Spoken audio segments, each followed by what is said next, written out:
Lamar Jackson wants to be a Miami Dolphin. Yeah, you saw the title, you saw the thumbnail.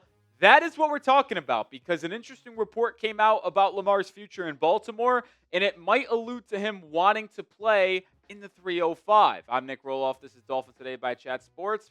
But why are we talking about this? It's because the contract situation that Lamar Jackson has is very complicated. And there is buzz from ESPN and the Baltimore Sun that Lamar could be dealt because of the contract issue, but also because the Ravens organization is getting worried and they're growing tired of some of these struggles that Lamar Jackson has ultimately had in terms of staying on the football field. We're going to start with what ESPN said because Dan Graziano wrote an article in the middle of the week saying that he's brought this up a few times, and I'm not sure how likely it is, but the Ravens have to do something with Lamar Jackson's contract or move on. He has 2 years left at $51.25 million per year in base salary, but none of his remaining money is guaranteed, and the cap hit for next year balloons to $74.5 million. The Ravens need to extend him to get that cap hit down, or else they need to trade him. And when you do look at Lamar's contract here, I was on Over the Cap, and it is listed that Lamar has $29 million in guarantees in 2026, so I don't know if Graziano's off there or Over the Cap is off, but you see it. That final year of his contract has $0 guaranteed dollars, but a cap hit of 74.5 over the next 2 years. And then he does have a $12.5 million cap hit in 2028, but he is an unrestricted free agent, and that is a void year. Like, those are just ridiculous cap numbers, and it would be the highest cap hit for a single player in NFL history. Every time that a quarterback of his caliber ultimately gets to this part of their career and contract, the team usually extends them. But as Graziano noted, what if the Ravens don't want to extend him because he's getting to 30 years of age, his mobility is declining, they haven't won anything of meaning in Baltimore with him at quarterback, and they want to explore what it would look like if they traded him. Well, that's where this report from Mike Preston, or opinion, if you will, from the Baltimore Sun comes in, that the Ravens should look at possible trades which could net them 2 or 3 first-round picks. Lamar Jackson would love to play in Miami, where quarterback Tua Tagovailoa is no longer the starter. Now, Preston also mentioned the Las Vegas Raiders, but he didn't mention them as an option he would love to play. Like, hello? Lamar Jackson would want to play in Miami? I don't think it's actually the most shocking thing in the world, considering Lamar Jackson's upbringing and where he's from, that he'd want to play in Miami. And there was a lot of rumors potentially about a Tua for Lamar Jackson trade just a couple of years ago.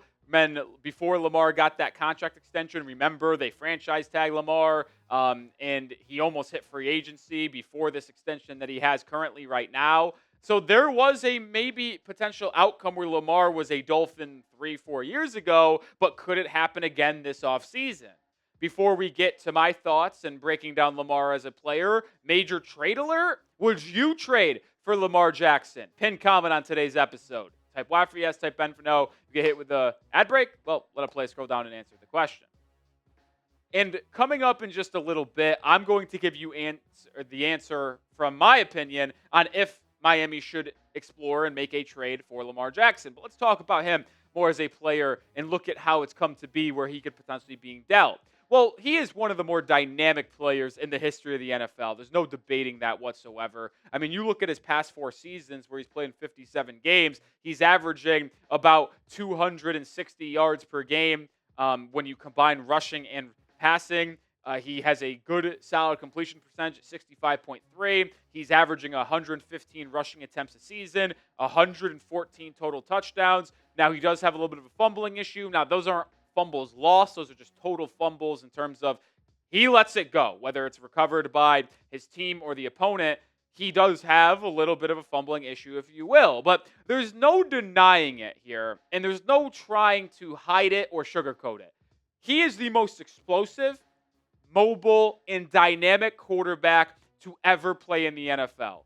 Yeah, I would take him in his mobility, his agility, his explosiveness at the position over Michael Vick, over Warren Moon, Randall Cunningham, Cam Newton, Josh Allen.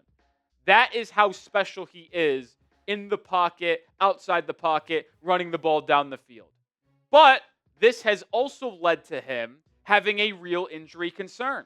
And we've seen him pick up injuries a lot throughout his career that usually quarterbacks don't have to deal with unless they are of the mold of Lamar Jackson, where they're just running around making things happen with their legs consistently. Like you go back to 2021, he missed 4 games with an ankle sprain. By the way, the injuries in 21 and 2022 both cost him the season, where he got these injuries late in the year in December when there was more wear and tear on his body. So he missed 4 games with an ankle sprain in 2021, missed 6 games in 2022 with a knee sprain. And then after a couple years of staying relatively healthy, had one of the best quarterback seasons in NFL history in 2024. I think he should have been the MVP over Josh Allen, but they didn't want to give Lamar Jackson another MVP because he won it in 2023. Well, now this year, he has a hamstring injury that cost him 3 games earlier in the year, and now a back injury that cost him half of the game on Sunday night against the Patriots, and he's likely going to miss this game on Saturday as well against the Green Bay Packers. So the games missed for Lamar Jackson just continue to mount up. And before we continue the conversation, this episode is brought to you by PrizePicks. It is still the holiday season. We still have bowl games. We still have basketball matchups. We still have playoff pushes. And if you want to get on the action, PrizePicks is the great place to do that, where it feels good to be right. Your fantasy football season is probably over, but you don't got to wait until next year's draft. PrizePicks lets you play fantasy football every week. Pick your favorite players and win when they hit their projections. No draft required. Regular season is ending, but the playoffs are just about to begin. My entry for week 17, more than Baker Mayfield fantasy score against this Dolphins defense, more than Waddle receiving yards, and I think Quinn Ewers goes more than on his passing yards, had 260 last week. I think he gets over and more than 200 once again. And a new feature alert, by the way, if your lineup gets off to a hot start, you may now have the option to cash out those winnings before the game even finishes. Download the PrizePicks app today and use code CLNS to get $50 in lineups after you play your first $5 lineup. That's code CLNS to get $50 in lineups after you play your first $5 lineup. PrizePicks, it's good to be right. Here is a take that I'm willing to throw out there. And if people want to flame me for it, flame me for it. But I think you got to watch the tape. You got to watch the games, because I don't know if you've watched Lamar Jackson as much as you think you have. But to me, and it was super evident and on display last Sunday night against the Patriots before his back injury, but he's a little less explosive. He is.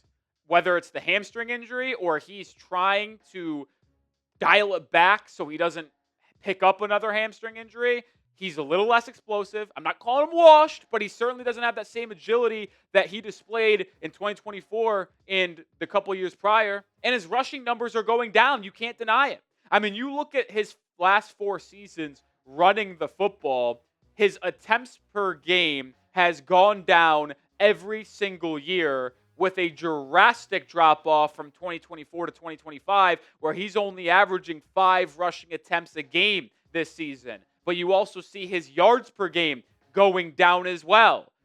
Nearly 50% decrease from 2024 to 2025. He is not utilizing his legs as much as he has in the past, and that is because he is aging. He's trying to protect his body more. But the thing is, he is still an injury-prone guy. And you bring in the injuries. You bring in the fact that he hasn't had the best career in the postseason. 3-5 record, which isn't the worst record, because obviously it's hard to have a good playoff record when you go one and done if you lose. But his overall numbers have not been great. Completion percentage is down 5% from the usual regular season. The touchdown to interception ratio, he turns the ball over way more in the postseason than he does in the regular season. And the QB rating plummets by about 20 degrees, if you will, as well. And I get it. It's hard to criticize Lamar Jackson for not having as much playoff success as you would hope, because he's had to go up against some all-time greats, had to go up against the Chargers, did get a win early in his career, had to go up against Patrick Mahomes and Josh Allen over the last 4 years. But most people believe that Lamar at his peak were in the same tier and category as Mahomes and Allen in the NFL. So the fact that him and Baltimore were consistently coming up short a ton in the postseason, that places a lot of blame on Lamar Jackson. It just does. It really does. And that is why I'm a little bit uneasy about trading for him if he actually was available this offseason. And we're going to give you my official thoughts and conclusion on a potential Lamar Jackson trade. But this is the channel that you need to be subscribed to for daily Dolphins content, quarterback rumors, news, watch parties, live streams. We got you covered. I feel like you've been able to pick up on my cadence here a little bit, but I'm very clear on this. I'm putting my stamp on it. I am not trading for Lamar Jackson. I think he is a tremendous player. I think he's one of the special players we've ever seen in the NFL. I thought I was clear on that when I said he's the best mobile quarterback in the history of this league. But why I'm out on Lamar? You're going to have to trade minimum 2 first-round picks. That is like baseline. And that doesn't even probably get it done. Like, you would have to trade 2 first-round picks, maybe some other draft capital. And when you combine the expense of the draft capital being sent out, then the contract that you got to pay him, we already went through his contract details earlier in the show. You have to calculate Tua's dead cap that you're going to have when you ultimately cut him or trade him this offseason and then bring Lamar Jackson in. Like, with all of that being said, the salary cap, the draft picks, you would not be able to form a good roster. The current state of the roster in Miami is terrible. You really think Lamar Jackson is going to be able to elevate this Dolphins roster from where it is right now to a Super Bowl contender? Absolutely not. Would he elevate them to a 9-8, 10-7 level team when he's fully healthy? Probably.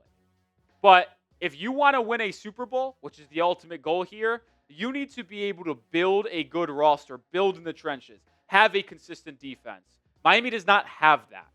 If you're able to build the defense, the trenches first, through the draft, through free agency, with smart signings, and then find your quarterback with a draft selection or a trade like this one 2 or 3 years from now when you already have a roster in place, well, then we're talking. But right now, you're putting lipstick on a pig if you trade for Lamar Jackson.